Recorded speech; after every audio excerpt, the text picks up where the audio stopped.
Faites l'appel, s'il vous plaît, monsieur le greffier. Monsieur le Sénateur Ghost, Présent. Monsieur le Sénateur Farnham, Présent. Madame la Sénateur Ferguson, Présente. Monsieur le Sénateur Lafondre, Présent. Madame la Sénateur Valois, Present. Madame la Sénateur Moore, Present. Monsieur le Sénateur Pallet, Présent. Monsieur le Sénateur Mezek, Présent. Monsieur le Connétable de Saint-Hélier, Présent. Madame la Connétable de Saint-Laurent,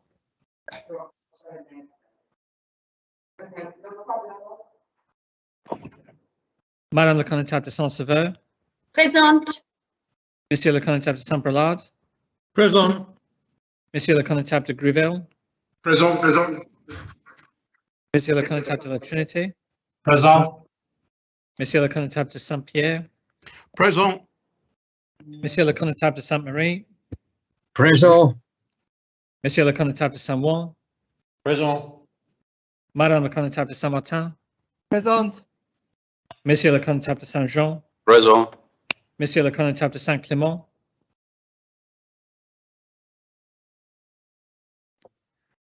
Madame la Deputy Martin, Present. Monsieur le Deputy Southern,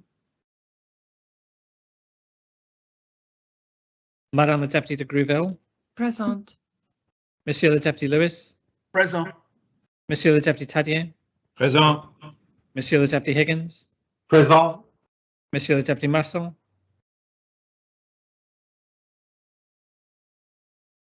Madame la Deputy Pinel, Present. Monsieur le Deputy de Saint-Martin, Présent. Monsieur le Deputy de Saint-Ouen, Présent. Madame la Deputy Doublé, Present. Monsieur le Deputy Labby, Présent. Monsieur le Deputy Wickenden, Monsieur le Deputy de Sainte-Marie, Présent. Monsieur le Deputy Truscott, Présent. Monsieur le Deputy Young, Présent. Monsieur le Deputy Ash, Présent. Monsieur le Deputy Morel, Présent. Monsieur le Deputy Guida, Présent. Monsieur le Deputy de Saint-Pierre, Présent. Monsieur le Deputy de la Trinité, Mallard. Monsieur le Deputy de Saint-Jean, Sorry. Présent. Madame la Deputy de la Hegra, Present. Monsieur le Deputy Aye, Présent. Madame la Deputy Pershaw, Present. Monsieur le Deputy Ward, Présent. Madame la Deputy Alves, Present. Monsieur le Deputy Pamplin, Présent. Madame la Deputy Gardner. Present. Monsieur le doyen. Notre soit au nom de Dieu qui a fait les cieux et la terre. Amen. Seigneur Dieu, Père éternel et tout-puissant, qui a établi le gouvernement et la puissance de la terre, pour le règlement et pour la conduite du peuple, et qui nous a commandé d'avoir toujours pour but la gloire de ton saint nom. Nous te prions qu'il te blesse de donner à cette assemblée le don de conseil et de prudence, d'unir que les affections de tous ceux qui la composent, et de la conduire tellement toi-même par ton Saint-Esprit que toute leur délibération est accompagnée de ta bénédiction. Réussisse au bien à tout jugement du peuple, qu'il te plût de commettre à leurs soins. Car nous t'en prions au nom et par les mérites de ton Fils bien-aimé Jésus-Christ, notre Seigneur, qui nous a enseigné à t'invoquer en descend. Notre Père, qui est aux cieux, ton nom soit sanctifié, ton règne vienne, ta volonté soit faite sur la terre comme au ciel. Donne-nous aujourd'hui notre pain quotidien, et nous pardonne nos offenses, comme nous pardonnons à ceux qui nous ont offensés. Et ne nous envoie pas en tentation, et délivre-nous du mal. Car à toi est le règne, la puissance et la gloire, au siècle des siècles. Amen.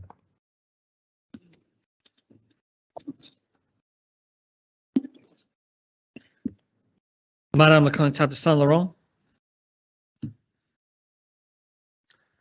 Excusez. Monsieur le Connétable de Saint-Clément, Excusez. Sir, the Connétable St Clement did put in the chat that he was having technical difficulties and that he had said he was present. Présent. All right. It came up on the screen. Thank you, sir. Monsieur le Deputy Southern.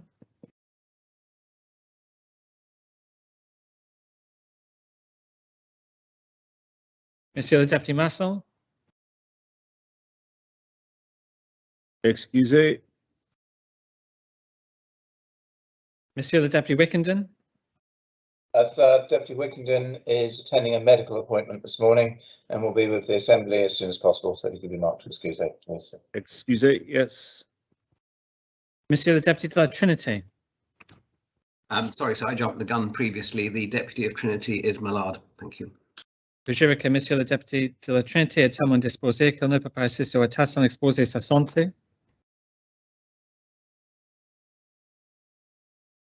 Monsieur le Président. Si les États sont constitués, I'd like to welcome His Excellency, who is joining us, I think, virtually today, so I'm informed. And there are a number of subordinate acts under B. Under C, a number of matters have been presented or laid. They're described on the consolidated order paper.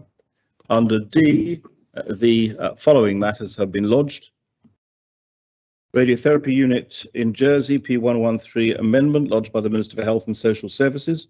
Reopening of Samurai Ward, P115 amendment lodged by the Minister for Health and Social Services. Draft taxation and enveloped property transactions, Jersey law lodged by the Minister for Treasury and Resources. Draft Social Security amendment of law minimum earnings threshold regulations lodged by the Minister for Social Security, P120. Rent Safe Scheme, P121, lodged by Senator Moore. Draft Connétable Amendment number 3, Jersey law lodged by the Commentator Connétable, 122. Draft Proceeds of Crime Amendment number 5, Jersey law P123, lodged by the Minister for External Relations and Financial Services. Draft Proceeds of Crime Enforcement of Confiscation Orders Amendment, Jersey Regulations P124, lodged by the same Minister. Draft Court of Appeal Amendment number 9, Jersey law P125, lodged by the same Minister. Draft Royal Court Amendment number 16, Jersey law P126, lodged by the Chief Minister. Amendment number 54 to Standing Orders, amendments of the Code of Conduct for elected members and related matters. P1, lodged by Privileges and Procedures Committee. Tenancy notice period lodged by Senator Mezek, P2 of 2022. Amendment to Standing Orders, miscellaneous amendments, P3 of 2002, lodged by the Privileges and Procedures Committee. Draft Criminal Procedure Consequential Amendments, Access to Justice, Jersey Regulations, P4, lodged by the Chief Minister. Draft Public Holidays and Bank Holidays Amendment number 4, P5, lodged by the Chief Minister. Draft Marriage and Civil Status Amendment number 5, P6, lodged by the Minister for Home Affairs. Draft Civil Partnership Amendment, Jersey law, P7, lodged by the same Minister. COVID-19 Hospital Patients Visitor Access, P8, lodged by Deputy Tadier. There is nothing under E, F and G. A number of answers have been tabled to written questions under I, and we come now to oral questions. The first oral question is by Deputy Gardner and is asked of the Minister for Infrastructure. Deputy. Thank you, sir. Will the Minister provide an update in relation to any recent damage to the energy from waste plan, including the cost of any required repairs to date and projected date by which such repairs will be completed? Minister. Thank you, sir. Hairline cracks were found on the turbine generator during a routine service and inspection. In order to ensure that these cracks do not develop any further and to ensure the safety of the staff and plant, the generator has been taken offline. The root cause of the cracks is not yet known. An independent turbine specialist has been contacted to assess the problem and advise on a solution. We will only be able to estimate the cost and time required to make repairs once the turbine specialist has completed their assessment. Excellent. Supplementary question, Deputy. Sure, sir.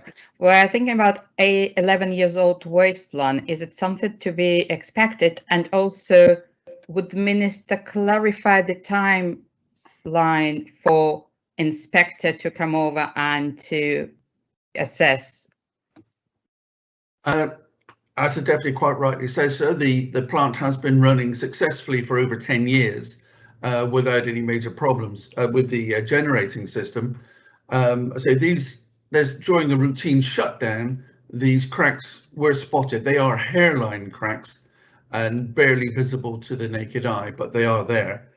We've had, during the routine shutdown, a specialist team were inspecting the plant as a routine inspection, and these cracks were found.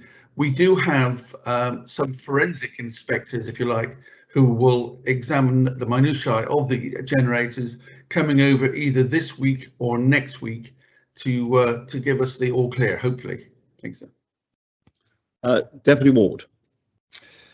Thank you, sir. May I ask the Minister what fund the repairs will come out of, the cost of the repairs will come out of, please? Thank you. We do have a special fund for the energy from waste plant, so that will come out of our reserves there. As I say, it's once the forensic inspectors have had a look, then they will give us either the go or no go on that. As I say, it is a matter of safety for the team down at the energy from waste plant. We've had a provisional okay to start up, but it will be at our own risk. And obviously, staff safety is paramount, and we need to get the official all clear from these forensic inspectors, which will also obviously give comfort to our insurers. Supplemental, Deputy Ward. Yeah, so I think only the first part of that answer the question. Can I ask the Minister to confirm what this special fund is, and also to ask him whether it would be better to spend such money on modern technology that is less polluting rather than old, increasingly redundant technology, and make a step forward for this island rather than just making yet another step backward? Thank you, sir. I would disagree with the Deputy, sir. This energy from waste plant has won European awards for the way it handles waste. It is an energy from waste plant. It burns waste and it generates the power, generates electricity, which feeds straight into the Jersey Electricity Company, and hence the expression energy from waste. Plus the emissions from the chimney, which we share with the JEC, are cleaned prior to any smoke or any emissions emitting to the atmosphere. Conatapis Brillard. Thank you, sir. Would the Minister confirm whether the return received from the Jersey Electricity Company for electricity generated covers the cost of repairs to the turbine? Thank you, sir. It will do eventually, so obviously we're not receiving any returns at the moment because the generating system is offline. It was designed to run as a complete unit, but say the generating section has been taken offline, so it is basically running as an incinerator until such times as we can restart the generators. Supplemental, if I may, sir, it seems to me that the question I'm asking, clearly we aren't generating at the moment, so there won't be a return, but in the contract with the JEC, is there provision for repairs, and are they paid for by the government, or are they covered by the JEC, please? Well, we have a running repair and maintenance fund. We're not sure the exact cost yet until such times as these forensic inspectors come over. If they say we can restart, then we can restart. If there's major repairs needed, then that would be a different matter. We may need some new turbine blades, which are not cheap, and they would have to be ordered. So that would take some time to arrive. So we're keeping a watching brief on that, sir. You'll have Deputy Tadier, then the Deputy of St Martin, then the final supplementary. No more questions on this after that. Deputy Tadier. Thank you, sir. In terms of any damage that is caused to the waste plant by objects that are put into the waste stream that shouldn't be, such as glass and metals, Can the Minister tell us to what extent that is a problem and to what extent he thinks it causes damage? Well, basically, at the other end of the plants are not concerning the generating system, but in the actual burners themselves. There is a problem, an ongoing problem with glass, not so with metals, which can be removed, but with glass, well, all but I think one of the parishes now have glass collections and recycling, which is eliminating a lot of the glass that was previously going through the energy from waste plants. I've actually been in the tipping bunker when the various parish refuse trucks have come in, and you can actually hear the thud as the black bags come out the back of the wagons and poured into the bunker. And now and again, you can hear the chink of people who are being very naughty and putting glass in with their general refuse.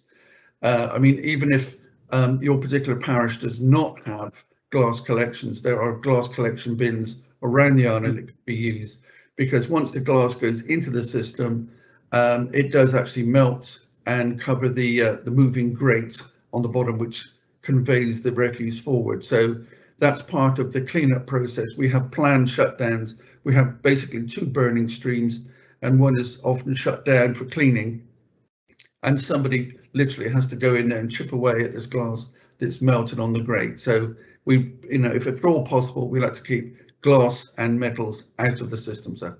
And Supplemental Deputy, I beg your pardon, Minister, I'm sorry. Supplemental Deputy. Thanks. So, given the fact that glass is so bad and damaging for the system, which presumably has to be paid for by taxpayers, what could the Minister explain why there aren't any glass bins, in fact, next to ordinary refuse bins, public bins in town and in other public places, so that when a member of the public finds some glass on the floor, they have to put it in the main bin or leave it where it is, both of which are not particularly helpful outcomes. Will the Minister address that? It's very difficult. So there are, in most recycle centres around the island, there are actually glass bins there, but we rely on people to act responsibly and put the correct item in the correct bin. So it's not really feasible to have enormous amounts of bins everywhere, because that would look unsightly. We do have some by certain bays, and as I say, along the recycling centres, we do have glass collection, but we rely on people to do the right thing, sir. Very much, Deputy St Martin. Thank you, sir. Sir, the energy from waste plant is almost halfway through its useful life. Has the Minister started considering where the island goes when this plant is closed? Is it to continue with energy from waste, or is it to go completely recycling? No, sir, I agree with, it's a good question from the Deputy. So nothing has been planned as yet. This is the most efficient way at the moment of getting rid of refuse. We recycle as much as we possibly can, but there are items that have to go through the energy from waste plants. And as I say, it does generate electricity, and we have an excellent disposal route for the ash, sir. Supplemental, Deputy St Martin. Thank you, sir. So, given that the last incinerator went decades over its useful life and was polluting the atmosphere and other things, does the Minister feel that he should be starting this debate now, seeing as it will probably take at least 10 years, 10, 12, 15 years to get a final decision on which direction the island takes? Absolutely, sir. I would say 15 years at the top end, absolutely. But it is a very efficient plant. It runs very well indeed. We get very few problems with it relative to the amount of throughput it does have. So the gas cleaning system is the core of the whole system, that all gases are cleaned prior to being emitted to the atmosphere, that you can't see it, you can't smell it. If you went up to the chimney, you can actually put your head down the chimney and you couldn't smell a thing. Not recommending you do that, but it's very clean when it comes out. You can't even see it. So it's I say it's very clean system until somebody comes up with something better. So we are on Island 9x5, so it is very difficult to have 100% recycling, but we do our best, sir. And final supplementary, Deputy Gardner. Thank you, sir. The incident happened in November. As a member of the Environment, Housing and Infrastructure Scrutiny Panel and as a state member, I've learned about the cracks in our infrastructure side from media. Would the Minister commit going forward on regular update of the panel and the states and obviously the public about repairs at waste energy plant and also the progress on Belazan, because there are two sites currently under considerations? I'm not sure where the deputy is going regarding Belazan, so more than happy to let states members know when everything is operational again regarding generators, but there's a constant state of repairs going on with water pipes, heating pipes, grate sections. It's constant maintenance going on at the energy from waste plant. More than happy to give the deputy and the entire team at scrutiny and indeed states members a guided tour when everything is up and running, sir. Well, we come to question 2. The Deputy Pamplin will ask for the Minister for the Environment. Deputy Pamplin. Thank you, sir, and forgive me, my camera doesn't seem to want to be working this morning, but here I am. Further to the reintroduction of the regulation of care standards and requirements, reinstatement of the COVID-19 modifications, will the Minister update the Assembly on any work that has been undertaken to understand the impact of this on care homes? Thank you. Thank you, sir. The Care Commission assess on a case-by-case basis whether care homes can continue to satisfy the appropriate legal conditions, particularly where staff shortages caused by COVID require them to supply the statutory requirement for the sufficient number of workers to be skilled and qualified. And the Care Commission provides regular updates to me and the Minister for Health on the impact of COVID, and so far, sir, I have received 3 such reports of care homes since the 14th of December, sir, concerning staff levels. Thank you. Supplemental question, Deputy Pamplin. Yes, thank you, sir, and I thank the Minister for his answer and his department's answers to my questions a month ago. Will those reports he's just alluded to be released to states members, especially those in scrutiny who are reviewing the COVID response? And what is his concerns since these regulations were brought back in place? Thank you. Yes, sir. A very good question, sir. I've got the reports in front of me. I think what I can do now for the deputy is to summarise those 3 reports without mentioning the homes' names. But as far as whether releasing them beyond that, I'd need to take advice on that, sir. But I'll get back to the deputy. If the deputy wishes, I will summarise those situations because they're rather different between the 3 care homes. Thank you, sir. Very well. Then that ends that question. We come on to question 3 that Senator Valwell will ask of the chair of the SEB. Senator. Yes, thank you, sir. Will the chair advise what policies and investment the State's Employment Board, as an employer, is putting in place to support succession planning of current staff and to enable school leavers to join the public sector in order that the resilience and long-term sustainability of public services and the public sector workforce are maintained? Yes, Chair. Thank you. So longish answer, so I'll do it as quick as I can. So the People's Strategy Delivery Plan details a number of work streams that are in train, including the frameworks to enable succession planning of current staff and, importantly, to enable school leavers to join the public sector. Key amongst those work streams is the development of a strategic workforce plans, which commenced last year. The Strategic Workforce Planning Toolkit includes a succession planning approach, which, linked to other initiatives, will establish internal development and promotion opportunities for current staff, as well as for school leavers to become public servants. Other initiatives which tie into those plans include a new apprenticeships first strategy. That means from this month, all roles of civil service grade 6 and below will automatically be considered for apprenticeships, and those apprentices will be paid in line with the Jersey living wage. School leavers will be one of the target groups when recruiting for apprenticeships. All care leavers will be guaranteed an apprenticeship should they want one, and all successfully completed apprenticeships will be guaranteed a permanent role at the end of the programme. Work has commenced to identify a comprehensive apprenticeship programme for 2022 and to develop an integrated marketing campaign to inspire more young people to consider the public service. So in summary, sir, there is a significant amount of work to do to implement these plans. Once those plans have been implemented, the expectation is that over the next few years, there will be a genuinely sustainable increase in plan development and internal moves of current staff, a higher proportion of school leavers working in the public sector. Thanks, sir. Very much. Supplemental, Senator.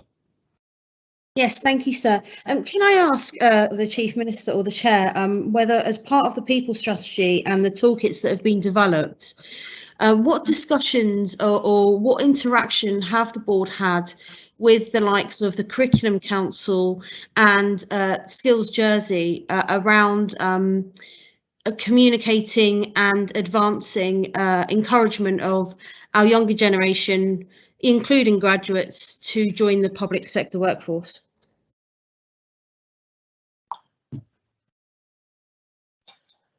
So in terms of the Curriculum Council, I will come back to the Senator on that, sir. In terms of within skills, as I said, my expectation and understanding is that that is part of the overall programme. Whether the full discussions have taken place in developing the workforce plans to date, or whether it's something that's in the pipeline, I'm unclear, sir. But that's my full expectation, is that certainly the skills side of things would be heavily involved in this, because it obviously directly ties to it. Deputy Morrell. Thank you, sir. In his answer, the Chief Minister spoke a lot about apprenticeships, which was really good to hear. But could he also explain what investments, if any, and what pathways are being created to enable young islanders to leave school or university and move into management? What kind of management pathways are being created in the civil service for young islanders? I don't have direct information there, sir. I will come back to the Deputy on that. What I can say, sir, is that we have been running an internship programme which does relate to graduates, and therefore, sir, my assumption on that basis it would then turn through to more senior levels, obviously over time. And so that internship programme was definitely running last year. I don't have the number immediately to hand, but from memory, it was somewhere around 20 or 40 internships during the course of last year were in place. So it was actually a good news story, because it was actually, again, an improvement in trying to, if you like, grow our own. So I'll get some further facts on that for the Deputy members in due course. Do you have a supplementary, Deputy Morrell? Yes, thank you, sir. Very briefly, I thank the Chief Minister for his answer. And could the Chief Minister advise the Assembly as to whether it is the aim of the current government to ensure that public service or jobs in public service are seen as an aspirational and an ambition for young islanders, sir? So the logical answer to that is, of course, sir, and the reason I say that is because we have been, as we said, we've been trying to do major change in culture within the organisation. There's a whole range of things, whether it's diversity, whether it's the I Will campaign, all those type of areas. And that's about making us a go-to employer. And then therefore, so that is part of, as it were, growing our own. And therefore, that means bringing people in, from the school leaver, from the graduate age, into the organisation, growing our own and looking to develop and progress with a proper career structure, all those type of things that you would expect in a modern organisation. As we said, and as we know, we have got a lot, we've had to go through a lot of change and continue to go through a lot of change to change that culture of the organisation, to bring it into something that everyone would expect it to be fit for the 21st century. So we are midway through that process. There's always further to go, sir, but in principle, the principle what the Deputy is alluding to is absolutely what we're trying to achieve. Final supplementary, Senator Vawa. Yes, thank you, sir, and I'm grateful for the Chair's answers with regards to this question.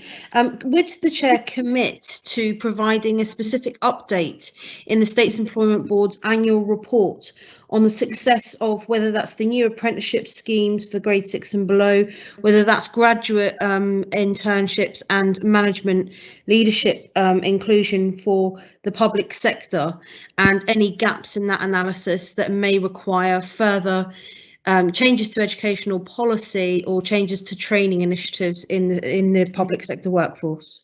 I think the short answer is yes. It would seem eminently logical. If it is not, the reason I'm pausing, sir, is we actually went through the framework for the next annual report at the last meeting, and I'm trying to remember if it's already in there, sir. But if it isn't, sir, absolutely. Well, we come now to question 4. That Senator Messick will ask the Minister for Treasury and Resources. Senator. Thank you, sir. Further to the adoption of P122/2017 in February 2018, will the Minister update the Assembly on what progress, if any, has been made by states-owned bodies in seeking official accreditation as living wage employers? Thank you, sir. P122/2017 requested the Minister for Treasury and Resources as shareholder representative to urge those incorporated bodies, of which the States of Jersey is sole shareholder, to seek accreditation as living wage employers. Firstly, I can confirm that all employees of the wholly owned states entities are paid the living wage level, and many of them above. Jersey Telecom and the States of Jersey Development Company are officially accredited with living wage employers, and Ports of Jersey and Andium Homes are working towards obtaining their accreditation in 2022. Thank you, sir. Supplemental question, Senator. Thank you, sir. I'm pleased to hear of those that are seeking their accreditation this year. Does the Minister have any indications on the impacts this has had on those bodies in terms of, I'm thinking in particular of cleaning contracts and things like that? Has she received any feedback about any difficulties that those states-owned bodies are facing, or does she anticipate that the journey to accreditation will be smooth for them? It's a two-part question, so I'll try to answer the Senator. Part of the original proposition refers to ensuring wage rates offered by contractors are taken into consideration in the evaluation of tenders for goods and services. And I'm assured that this is a consideration in the states-owned entities procurement process, while ensuring that tendering delivers best value in terms of cost and services. Does that answer the question, sir? Well, very much. Deputy Ward. Thank you, sir. May I ask the Minister, how many contracts from states-owned bodies of this type have been renewed this term? Can we get some idea of the quantity that we're dealing with here? Thank you. Right, well, the contracts and evaluating tenders issued by the States of Jersey departments and other bodies is overseen by Treasury and Exchequer, but the states-owned entities undertake their own pure procurement activity. So I don't have the total numbers with me. Supplemental, Deputy. Thank you, sir. I would the Minister agree that that would be the time to ensure that those, if you like, subcontracts to suppliers are also part of the living wage process, so that we're not having an avoidance of paying the living wage by the back door through subcontracts. Thank you, sir. Yes, I understand that, and I think the state-owned entities understand that as well, which is why their tenders and procurement activities are very well considered. Deputy Sutton. Thank you, sir. Could the Minister take this answer a stage further and state how many outsourced services have been offered, have been renegotiated in the last couple of years, and have those contracts been supervised in terms of a living wage? Thank you, sir. I think that's similar to Deputy Ward's question. This is a matter for the states-owned entities, and I will try to ascertain the figures for both deputies. But as I say, it's not something I would have to hand. Do you have a supplemental for that, Deputy Sutton? Final supplementary, Senator Messick. No, thank you, sir. Coming up to question 5, Senator Moore will ask of the Minister for Health and Social Services. Senator Moore. Thank you, sir. Will the Minister advise the Assembly how many spinal cord injury patients there are in the island, whether they have to travel off island to see a specialist, and if so, why? Minister. Thank you, sir. The total number of identified spinal cord injury patients is 27. They all have a range of levels of injury.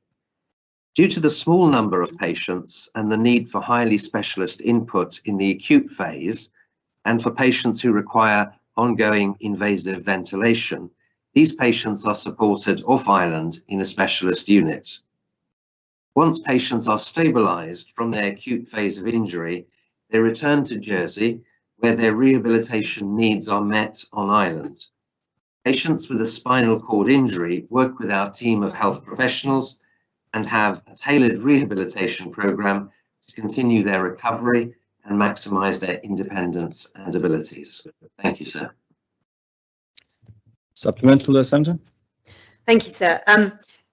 For ongoing treatment that is often necessary after the rehabilitation process, what consideration has the Minister given to bringing over specialist support for those patients rather than necessitating their journey to the United Kingdom for ongoing checks and treatment, given their mobility issues? Minister. Yes, we are planning this year to introduce an annual review with a specialist consultant from outside the island, from one of those specialist units in the UK. And that review could either take place by the specialist coming to the island or virtually. So that will be worked through over this coming year. Thank you, sir. Much. Well, we come to question 6. The Deputy Morell will ask for the Minister for Home Affairs. Deputy Morell. Thank you, sir. Since 2020, what proportion of violent crimes have been committed by men against women? And what initiatives are in place to reduce the number of such crimes and to ensure women feel safe in Jersey? Minister. Sir, in 2020, 22% of all assaults, 16% of all serious violence, and 20% of all violent crime were perpetrated by a male suspect against a female victim. In 2021, 20% of all assaults, 21% of all serious violence, and 20% of all violent crime were perpetrated by a male suspect against a female victim. These figures change dramatically when you look at sexual crime. They come up to 67% of female victims and 88% in 2021. If you look at domestic violence, the figures again change dramatically. 73% of victims of domestic abuse are female. And if you limit those figures again to domestic violence and sexual offences, we're talking about 93%. So 93% of victims of sexual offences and sexual offences in a domestic setting are female. A number of initiatives are currently in place or in the process of launching. This includes a task force on improving women's safety as agreed in the government plan. We're lodging the new domestic abuse law, which will be debated in March. We're investing in support services, including the Sexual Assault Referral Center. And for those who are listening to this, this is a very, very important first step in any case of domestic abuse or sexual violence. And I'm even going to give the number again. Well, 01. I'm afraid, so I'm sure the number can be published, but we've reached now 2 minutes and 17 seconds against 1 minute and 30 seconds, which is the norm for allowing for an answer. I'm sure the following questions will allow me to elaborate. I'm sure they will. Yes. Supplemental question, Deputy Rob. Thank you, sir. A two-part supplemental question. One would be to ask what the appropriate telephone number is for the Sexual Assault Referral Centre, and also could the Minister advise the Assembly as to how well the authorities and various services have progressed in reducing the instance of violence by men against women in the last few years? Yes. So the telephone number to the SOC, which again, I really must insist on this. It is the first port of call. It is totally geared towards violence against women, towards domestic abuse. You have access to all sorts of services, including independent sexual violence advisors. You're followed and helped all the time. It's really important. And it's a phone call any time of the day, any day of the week. 01534 888 222. And I really recommend that anybody who needs help calls them. It will be provided. The second question is the progress. It seems that domestic violence have come down a little bit in the last 3 years. But of course, the very big problem with both sexual violence and domestic violence is the detection rate, is how many cases actually come to the knowledge of the authorities and how many cases can be pursued. So again, there shouldn't be a barrier to declaring an instance of domestic violence or declaring an instance of sexual violence. Come forward, you will be helped. Very well. I have listed to ask questions here Deputy Higgins, the Connotables of Brillard, Deputy Doublé, Deputy Pershard, Deputy Warden, then there'll be a final supplementary. But I remind members that this Minister is facing a period of questions without notice, and therefore this subject can be explored at rather more length later on. I will allow those questions because I've noted them, but I won't allow any more, and will be significantly over the time. Deputy Higgins. Thank you, sir. As there very often is a link between harassment and violence against women, how seriously does the Minister feel that the State Police are taking harassment cases?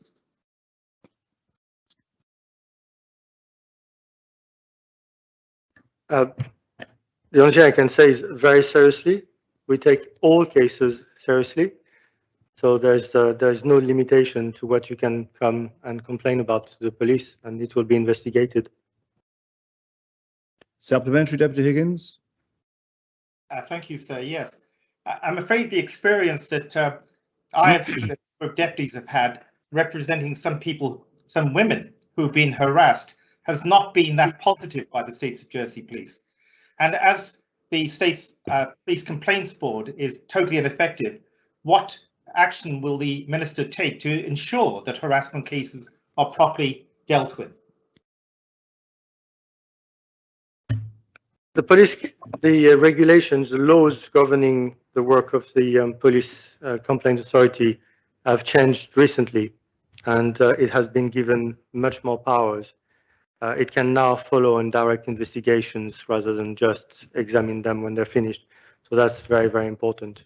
There is no policy that says that we shouldn't follow harassment, that harassment is a lesser crime. Again, this should be investigated fully. Connotables and Brillard. Thank you, sir. Would the Minister be aware in the statistics he quoted what proportion are related to drink or alcohol? Thank you, sir. I apologize, I don't have a figure, but from experience, I know that it's pretty high.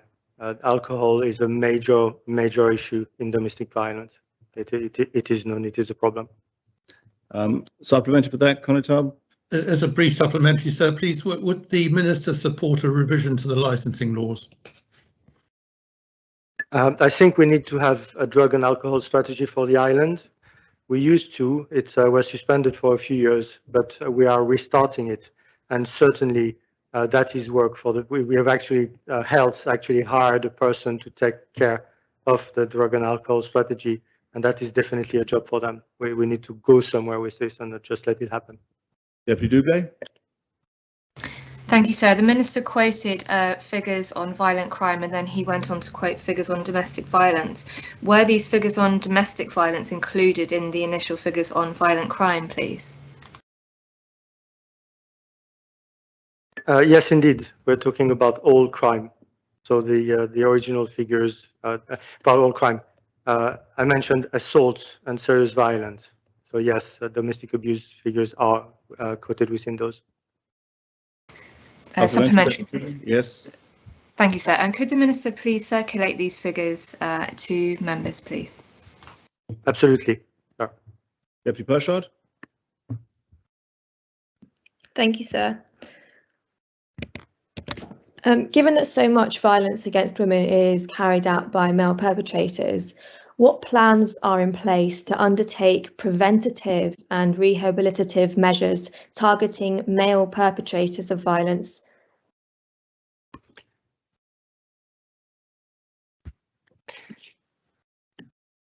Well, I think this is quite important. Thanks to the Constable of St. Martin, we now have a budget to do two very important things. And the first one is something that was really needed in Jersey. It's a call for evidence.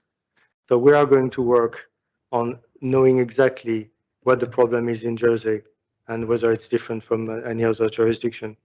The other part of this is to create a task force to which, of course, members of the Assembly will be invited. And that will define what we can do to help according to the results of the survey. However, we haven't waited for that. The UK, for example, has done its call for evidence a year ago and created a violence against women and girls delivery plan published by the National Police Chiefs Council. And we completely agree with their recommendations, and it's definitely something that we want to do. And it looks at three paths. One of them is creating safe space for women. The other one is to relentlessly pursue perpetrators, and I think that's very, very important and something probably the most difficult thing. But the third one is quite interesting that it was found as one of the most important parts is rehabilitation, is working on offenders. We know that perpetrators of sexual violence are a small group of repeat offenders, and it is quite clear that working on them is going to be a very large part of the solution. Supplemental question, Deputy Pershard. Thank you to the Minister for outlining his plans. Are there currently any programmes in place to that are aimed at preventing or rehabilitating male perpetrators of violent or sexual crimes against women? Sorry, I didn't catch that. Are there any such programmes in place? Sorry, sir. Are there any such programmes currently in place? Well, we have a rape and serious sexual offences action plan for 2022, which exists. It's something that's already done, and of course, you know, that's the 22 one. There was a 21 one. There was a 21. I was asked once by a journalist when we published the crime figures in Jersey, which were actually quite good compared to anywhere else in the world. I was asked, so that's it, you know, you're happy with that? And I said, but no, the only thing that the police would be happy with is zero crime. That there's not a level at which we say that's fine, we can go on holiday. We want zero crime.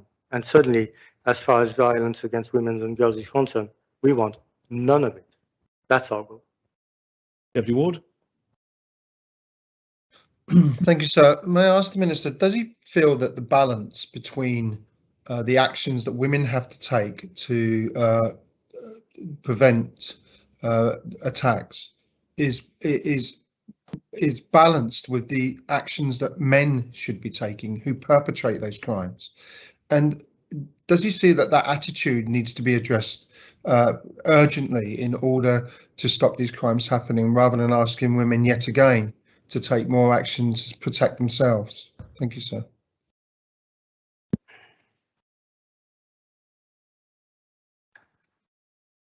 I'm sorry, I'm trying to understand the question.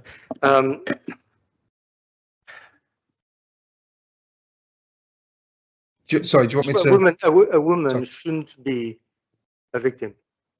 You know, there's nothing that defines a woman as a victim, and certainly we would not ask them, you know, to behave differently, to not be a victim. That makes very little sense. However, there are predators out there. I mean, nobody in this assembly, I guess, and it would be interesting to hear otherwise, I don't think anybody in this assembly leaves their front door open. Not just saying unlocked, but open. They know that there are very few people in the island who would take advantage of that. So everybody needs to think about their own safety. However, we should not make female victims. They should not be natural victims. The notion of that is completely abhorrent. It shouldn't be right that a female would feel herself as a natural victim. I cannot understand that. And certainly it's nowhere where we can start. Was that the question? Could you bring that answer to a close, please, Minister? We've reached once again past the 1 minute 30 seconds. Do you have a supplementary question, Deputy Ward? Yes, sir. It wasn't quite the question I was asking. Let me put it in this way. Can I ask the Minister, does he feel that more work should be done with men right from the beginning of their education in schools, regards their attitudes to women as a matter of urgency, so that we can address the attitudes that create offenders early on? I think that's probably a better wording of the question, sir. Yes, thank you very much. Sorry about that. Much more understandable for me. Definitely. We do know that we have a general cultural problem, and that must be worked on. So absolutely, and certainly the one that is extremely important for me, because it's the key to court cases. It's a notion of consent. Consent is absolutely paramount, and it is something that we really need to teach and bring in at a very early age. Very well. Final supplementary, Deputy Morell. Thank you, and I thank the Minister for his answers to all of the questions. Just finally, in the Minister's own estimation, would he say that women can feel safe in Jersey, and yes, can feel safe in Jersey, particularly when out and about? Thank you, sir. I'd say yes. We have a lower level of crime than most places in the world, so Jersey is in general a safe place. 50%